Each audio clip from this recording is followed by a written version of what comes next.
नमस्कार, बहुत स्वागत है आपका इवनिंग एजेंडा आप देख रहे हैं। मैं हूं आपके साथ ऋतु ज्ञानवानी। नेता प्रतिपक्ष गोविंद सिंह ने संघ प्रमुख मोहन भागवत पर बड़ा हमला बोला। गोविंद सिंह ने मोहन भागवत की तुलना हिटलर से की है। गोविंद सिंह ने कहा कि बीजेपी में भागवत का आदेश हिटलर के आदेश की तरह चलता है।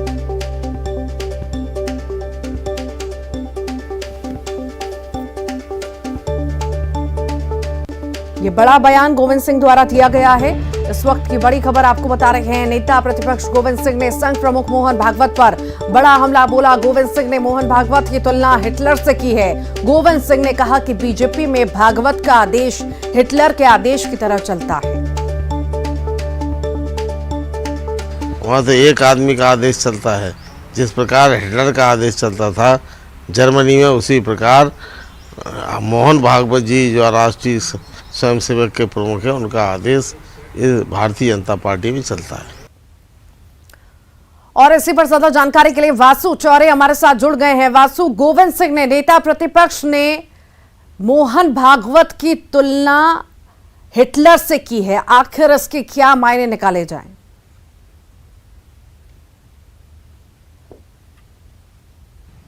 बिल्कुल ऋतु, देखिए हाल ही में जिस तरह से कांग्रेस में चुनाव हुए, राष्ट्रीय अध्यक्ष पद को लेकर मल्लिकार्जुन खड़गे अध्यक्ष बने और उसके बाद से ही लगातार किस पार्टी में लोकतंत्र है, प्रजातंत्र है, किस में नहीं है, इसको लेकर पूरे देश भर में बहस छिड़ी हुई है। और उसी का असर देखने को मिला। नेता प्रतिपक्ष गोविंद सिंह ने भाजपा पर निशाना साधा। चुनाव प्रक्रिया को लेकर उनसे सवाल किया गया था और उन्होंने कहा कि हिटलर शाही बीजेपी में चलती है और एक हिटलर शाही का माहौल पूरे देश में बना हुआ है। उसके उलट कांग्रेस में हमेशा से प्रजातंत्र रहा है, लोगों की बात हुई है, लोगों की योजनाएं कांग्रेस पार्टी ने बनाई है। और जिस तरीके से निर्वाचन की प्रक्रिया हुई और मल्लिकार्जुन खड़गे चुनकर जो हैं वो कांग्रेस के अध्यक्ष बने हैं, लेकिन बीजेपी में इसके उलट हालात है। और अपने इस पूरे बयान के दौरान उन्होंने हिटलर, जो कि जर्मनी के एक शासक थे, उनसे तुलना कर डाली, जो संघ प्रमुख है मोहन भागवत उनकी। और इसके बाद बीजेपी भी कहीं पीछे नहीं रही और बीजेपी ने कांग्रेस पर पलटवार कर दिया। बीजेपी ने कांग्रेस के नेहरू गांधी परिवार को निशाने पर लिया।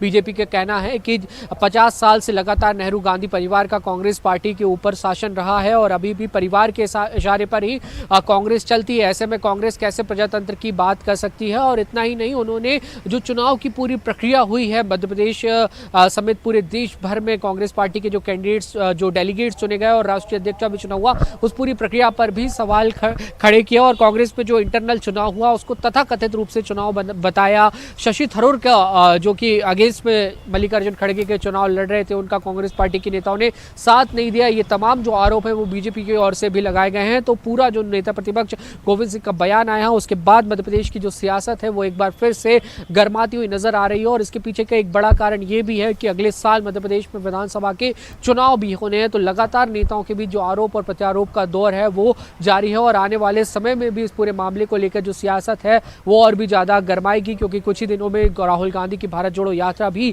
मध्य प्रदेश पहुंचने वाली है। और भले ही राहुल गांधी अब कांग्रेस के अध्यक्ष नहीं है, लेकिन फिर भी बीजेपी आरोप लगा रही है कि एक परिवार की पार्टी के तौर पर, एक परिवार की पार्टी यात्रा के तौर पर जो भारत जोड़ो यात्रा है वो पूरे देश भर में निकल रही है। तो उसी का एक जो मिला जुला असर है और एक लंबी जो बयानबाजी की दौर है वो फिलहाल थमता हुआ नजर नहीं आ रहा है। जी ऋतु।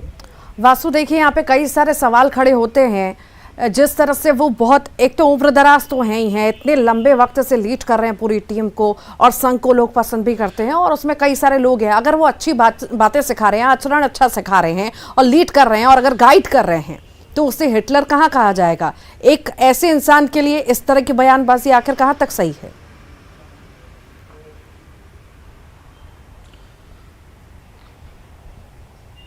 बिल्कुल, देखिए राजनीति में ऋतु कभी भी कोई भी नेता बयान देता है उसके बहुत सारे मायने होते हैं और निश्चित ही लंबे समय से ये देखा जा रहा है कि बीजेपी के नेता भी कांग्रेस पे लगातार सवाल खड़े कर रहे थे। कांग्रेस को अक्सर एक परिवार की पार्टी बताया जाता है, भले ही अब गांधी परिवार से कोई अध्यक्ष नहीं है, लेकिन उसके बावजूद भी ये कहा जाता है कि गांधी परिवार ही पार्टी को लीड करता है। तो कांग्रेस भी बीजेपी को और बीजेपी के जो बड़े नेता हैं और पेरेंट ऑर्गेनाइजेशन के तौर पर संघ को देखा जाता है बीजेपी के, तो वहाँ पर निशाना साधने का काम कांग्रेस की ओर से किया जा रहा है। कांग्रेस कांग्रेस के जो सीनियर लीडर हैं, नेता प्रतिपक्ष मध्य प्रदेश के गोविंद सिंह, उन्होंने ये पूरा बयान दिया है कि हिटलर शाही, तानाशाही की तरह जो है बीजेपी के अंदर काम होता है, लोकतंत्र और प्रजातंत्र बीजेपी में नहीं है। ये स्टेटमेंट उनकी ओर से आया है और निश्चित ही देखिए, जब मोहन भागवत जैसे नेता के ऊपर किसी तरीके की कोई टिप्पणी होती है, बयान होता है, तो उसको लेकर लंबे समय तक जो सियासी जो दौर है वो जारी रहता है और आने वाले समय में भी इस तरीके की जो सियासत है वो मध्य प्रदेश में देखने को मिलेगी और पूरे देश में भी कहीं ना कहीं इसका जो असर है वो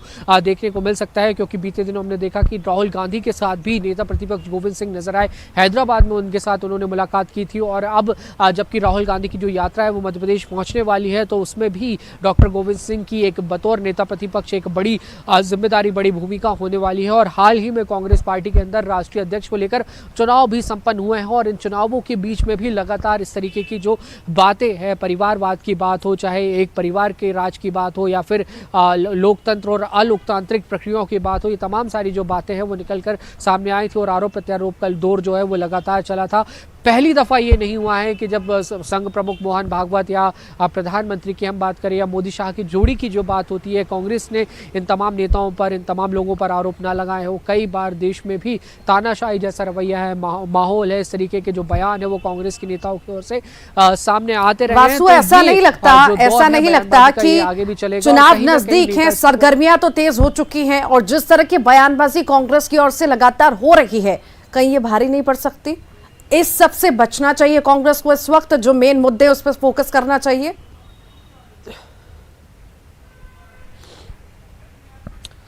बिल्कुल देखिए ऋतु, हमेशा से कांग्रेस के लिए एक बड़ी परेशानी का सबब रहा है बेतुकी बयानबाजी और कांग्रेस के तमाम आला नेता, चाहे फिर वो कमलनाथ हो या फिर अन्य नेता हो, हमेशा अपने नेताओं को, कार्यकर्ताओं को, विधायकों को, सांसदों को इस बात की समझाइश देते रहते हैं कि अनर्गल बयानबाजी से बचे, किसी भी नेता के ऊपर व्यक्तिगत टिप्पणी करने से बचे, ऐसी कोई भी टिप्पणी ना करें जो चुनावों में कांग्रेस को, पार्टी को नुकसान पहुँचाने का काम करे। ये तमाम तरीके की जो दिशा निर्देश हैं वो दिए जाते हैं, लेकिन इसके बावजूद भी नेताओं के जो बड़बोले बोल हैं वो अक्सर सामने आ जाते हैं और कई मौकों पर ऐसा देखा गया है कि कांग्रेस को चुनाव में इन बयानों के चलते काफ़ी ज़्यादा नुकसान उठाना पड़ा है। फिर चाहे वो मणिशंकर अय्यर के बयान हो या फिर कुछ और जो कांग्रेस के नेता हो, उनके बयान चुनावों के एंड पहले आते हैं और अभी भी आप देखिए पूरे देश हमारे साथ नेहा दग्गा जी जुड़ गई हैं बीजेपी से। नेहा जी, बहुत स्वागत है आपका।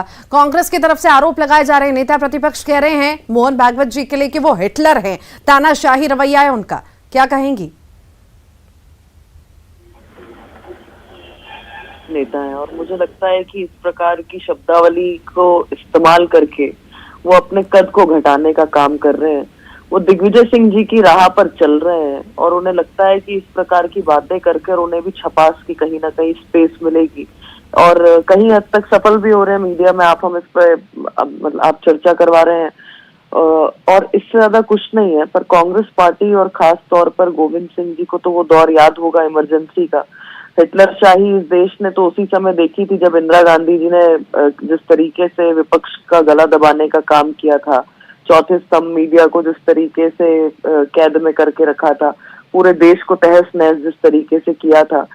तो ये गोविंद जी की ये छोटी मानसिकता है, संकुचित मानसिकता है। अगर कांग्रेस पार्टी या गोविंद सिंह जी एक बार संघ में जो पदाधिकारी हैं, जो संघ के स्वयं सेवक हैं, उनके तप को समझते, उनके त्याग को देखते, उनके राष्ट्र की भावना को जिस तरीके से समर्पित होकर कार्य किया जाता है उसका थोड़ा भी उन्हें ज्ञान होता तो इस प्रकार की भद्दी भाषा का इस्तेमाल नहीं करते।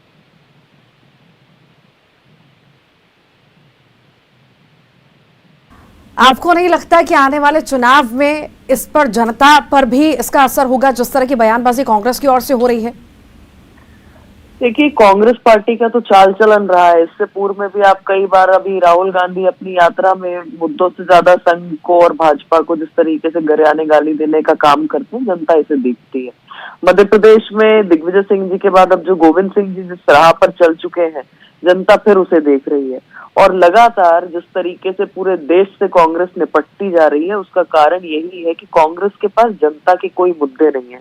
कांग्रेस उन राष्ट्रवादी लोगों को, उन स्वयं सेवकों को जिस तप तपस्या के साथ वो कार्य करते हैं, उन्हें बार बार इस प्रकार से गंदी गालियां देना, इस प्रकार से अपशब्दों का इस्तेमाल करके अपना ही जो है पैरों पर कुल्हाड़ी मारने का काम करती। जनता कभी इस तरीके की चीजों को स्वीकार नहीं करती। एक बार बता दें कांग्रेसी कि पूरे कोरोना काल में जहाँ पर स्वयंसेवक घर से बाहर निकल के भोजन उपलब्ध करा रहे थे, स्वास्थ्य सेवाओं के लिए सुविधाएं उपलब्ध कैसे हो सकती हैं, कहाँ पर सहायता की जा सकती है, वो बयान करवा दिया रहे है थे। मोहन भागवत जी को लेकर के, हिटलर हैं वो। आखिर आप कितना इत्तेफाक रखते हैं इस बयान से? पीसी शर्मा जी, आप सुन पा रहे हैं? हाँ, मुझसे पूछ रहे हैं? जी जी, कितना इत्तेफाक रखते हैं आप इस बयान से जो नेता प्रतिपक्ष गोविंद सिंह ने दिया है कि हिटलर हैं मोहन भागवत? बिल्कुल सही कहा है डॉक्टर गोविंद। आरएसएस का पूरा जो गठन हुआ है वो नाजी हिटलर की जो पैटर्न है उस पर हुआ। जी, आरएसएस तो कह दे वो भारतीय जनता पार्टी का चाहे प्रधानमंत्री हो चाहे मुख्यमंत्री हो या कोई वो उसको फाइनल ऑर्डर मानता है और ऐसे काम जो है करते हैं। इसलिए मैं समझता हूँ कि और जो जिस तरह का चुनाव हिटलर कराता था, हिटलर भी चुनाव कराता था और वो कहता था कि लोकतंत्र है, लेकिन वोट कौन डालेगा वो उससे फिक्स रहते थे। और जो नहीं डालते थे उनको यही डालाना धमकाना होता है जो पार्टी का ठंडा सरकार है या मतलब इसको खरीद के बनाना, डरा धमका के बनाना, ये पूरा एजेंडा होगा। ये निश्चित तौर पर ठीक है डॉक्टर गोविंद। पीसी शर्मा जी, आपको नहीं लगता चुनाव नजदीक हैं, सरगर्मियां हैं चुनावों की, और इस तरह की बयानबाजी कहीं ना कहीं नुकसान पहुंचा सकती है कांग्रेस को? नहीं, ये बयान उनका किसी के संदर्भ में होगा, मैं समझता हूँ नुकसान और फायदे का मामला नहीं है। ये तो जो हो रहा है उसके बारे में उन्होंने बयान दिया है। मतलब आप मानते हैं कि वो हिटलर हैं, आप भी एग्री करते हैं इस बात से? हिटलर है ये नहीं कह रहा हूँ मैं, हिटलर की तरह काम करती है। हिटलर की तरह काम करते हैं नेहा जी, हिटलर की तरह काम करते हैं मोहन भागवत जी? देखिए, मैंने पूर्व में भी कहा कि कांग्रेस पार्टी जो एक परिवार के रिमोट कंट्रोल से चलती है, वो लोकतंत्र की बात करते हैं। जनता को भी ये सुनकर हंसी आती होगी। पहले हमने देखा कि रिमोट कंट्रोल से प्रधानमंत्री दिए गए थे, अब हमने देखा कि कांग्रेस पार्टी को राष्ट्रीय अध्यक्ष रिमोट कंट्रोल का मिला है।